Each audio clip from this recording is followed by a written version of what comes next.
Alright, so yan mga ka-TV, no, tuturuan ko kayo kung paano mag-increase ang GCash limit nyo up to 500,000 limit. Sa video natin ngayon ay bibigyan ko po kayo ng simpleng tip lang para po ma-increase yung limit nyo.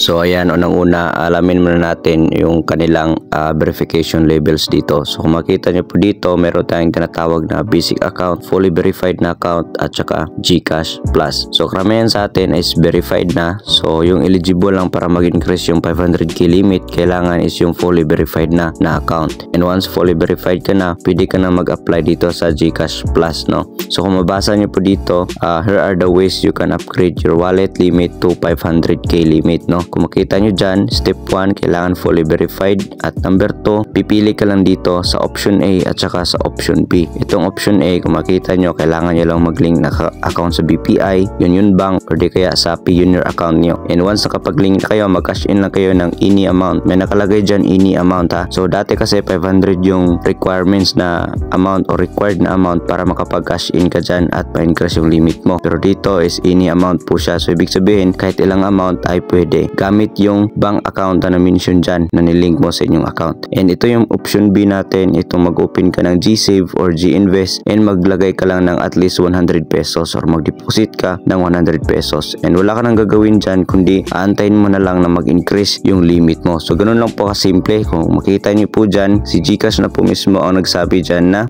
ma-increase yung limit mo sa pamamagitan ng option na yan, option A at saka option B. So ngayon marami akong nababasang comment na hindi daw nag-increase kaagad yung kanilang limit. So unang dahilan po dyan is marami kang account na ginagawa sa GCash, no? Katulad ng meron kang multiple accounts sa GCash. So wag kang mag-alala kasi may increase naman yan basta makaantay ka lang. Sa akin almost 1 month bago nag-increase yung aking GCash limit. Pero kung sa inyo, kung nag-increase man within 3 days, congratulations, napakaswerte po ninyo, no? So ngayon marami magtatanong sa inyo kung paano i-link ang bank account dito sa GCash. So napakasimple lang, balik tayo. Punta kayo dito sa profile tapos i-tap nyo lang po itong my link accounts. Okay, so pipindutin lang po natin yan, my link account, and once mapindot na po natin yan, lalabas na po dito yung mga bank account na pwede mo i-link dito. So for example, itong sa Union Bank, so i-tap ko lang yan and antay lang po natin na mag-reload siya. So minsan kasi delay po yung GCash, no? So dito kailangan mo lang ilagay dito yung user ID ng inyong Union Bank at saka password, and then i-tap mo lang itong I'm not a robot, and after that click nyo lang po yung login, and once nakapasok ka na ay na-link na ang inyong account dito. So once na-link na, next step ay kailangan mo nang mag-cash in. So napakasimple lang, i-tap mo lang dito yung cash in katabi ng inyong balance, and after mo matap yung cash in, may makita ka dyan na option kung ano yung bangko na pipiliin mo. So wag ka na maghanap ng ibang bank, ang i-select mo lang dyan is yung bank na nilink mo dyan. Okay, and once mapili mo na si Union Bank, so para di ka mahirapan, i-search mo na lang dito sa itaas, may search bar naman po dyan kung saan pwede mo i-search dyan directly si Union Bank. Okay, for example, katulad nito, search mo dyan si Union Bank and lalabas po yan. So sa akin hindi po nilink, kaya yung nakalagay dyan is enroll now. So ganoon lang po siya kasimple, and once na-link mo siya, may option dyan na pwede ka maglagay ng amount, and yun, i-cash in mo na sa inyong GCash.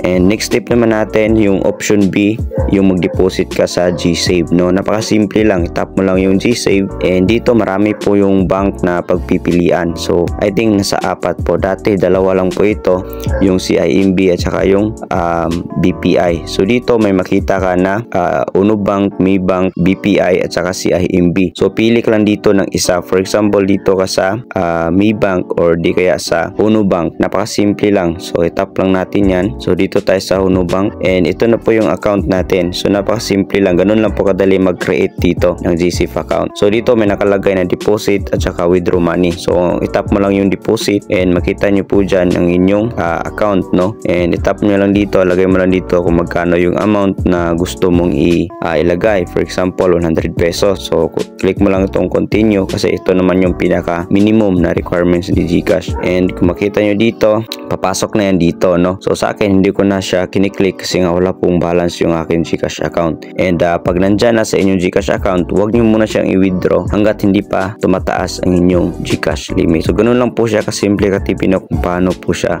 pa-increasein yung GCash limit nyo. And para po sa mga nag-comment na hindi daw nag-increase kagad, so wag po kayong mag-alala, antayin nyo lang po na mag-increase yan. So wala naman po kayong dapat alahanin dyan, as long as nakapag-deposit na kayo dyan is yun naman, sure naman po yun na mag-increase. So hanggang dito lang po yung video natin. Maraming salamat sa inyong panood. God bless. See you in my next video. Peace out.